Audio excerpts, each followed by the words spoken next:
ಬಿಹಾರ ರಾಜ್ಯದ ಬುದ್ಧಗಯಾದ ಮಹಾಬೋಧಿ ಬುದ್ಧ ವಿಹಾರದಲ್ಲಿ ಬ್ರಾಹ್ಮಣರು ಪೂಜೆ ಪುನಸ್ಕಾರಗಳು ಮಾಡುವುದನ್ನು ಬಿಡಬೇಕು, ಕೂಡಲೇ ಬುದ್ಧ ವಿಹಾರವನ್ನು ಬೌದ್ಧರಿಗೆ ನೀಡಬೇಕು ಎಂದು ಕಲಬುರಗಿ ನಗರದಲ್ಲಿ ಬೌದ್ಧ ಉಪಾಸಕ ಮತ್ತು ಉಪಾಸಕಿಯರ ಸಂಘ ಆಗ್ರಹ ಮಾಡಿದೆ. ಅಷ್ಟೇ ಅಲ್ಲದೆ ಏಪ್ರಿಲ್ 5ರಂದು ಚಿತ್ತಾಪುರ ತಾಲೂಕಿನ ಸನ್ನತಿಯ ಕನಗನಹಳ್ಳಿಯಲ್ಲಿ ಸಾಮ್ರಾಟ್ ಅಶೋಕ್ ಚಕ್ರವರ್ತಿಯ ಜಯಂತಿಯನ್ನು ವಿಜೃಂಭಣೆಯಿಂದ ಆಚರಣೆ ಮಾಡುವುದರ ಮೂಲಕ ನಾವು ಬೌದ್ಧ ಭಿಕ್ಕುಗಳ ಪರವಾಗಿ ಬೆಂಬಲ ಸೂಚಿಸಲಿದ್ದೇವೆ ಎಂದು ಬೌದ್ಧ ಉಪಾಸಕ ಹನುಮಂತ್ ಬೋಧನ್ಕರ್ ತಿಳಿಸಿದ್ದಾರೆ. ದಿನಾಂಕ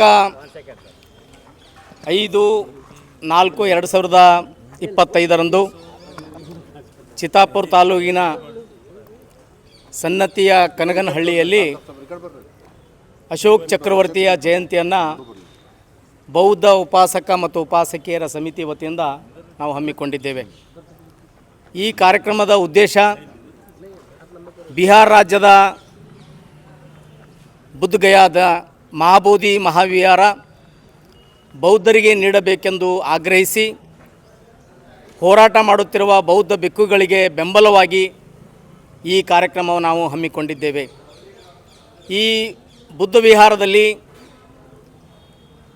ಬ್ರಾಹ್ಮಣರು ಉದ್ದೇಶಪೂರ್ವಕವಾಗಿ ಅಲ್ಲಿ ಒಳಗೆ ನುಗ್ಗಿ ಯಜ್ಞ ಮಾಡೋದು, ಪಿಂಡದಾನ ಮಾಡೋದು, ಗಣಪತಿ ಪೂಜೆ ಮಾಡೋದು, ಲಿಂಗ ಪೂಜೆ ಮಾಡೋದು ಮಾಡ್ತಾ ಇದ್ದಾರೆ.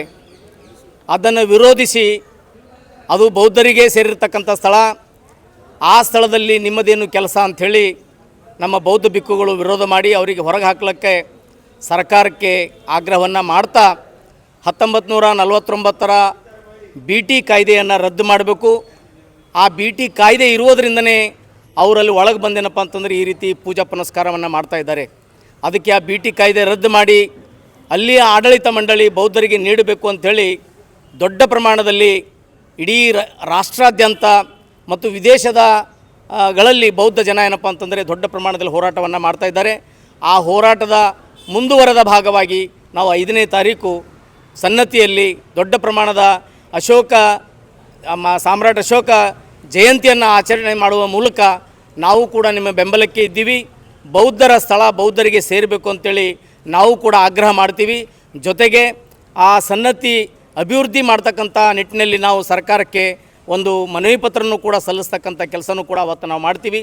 ಜೊತೆಗೆ ಈ ಐತಿಹಾಸಿಕವಾದಂಥ ಸ್ಥಳ ಈ ನಮ್ಮ ಪಠ್ಯಪುಸ್ತಕಗಳಲ್ಲೂ ಕೂಡ ಸೇರಿಸಬೇಕು ಅಂಥೇಳಿ ನಾವು ಅಲ್ಲಿ ನಿರ್ಣಯವನ್ನು ಕೈಗೊಳ್ಳೋರಿದ್ದೀವಿ.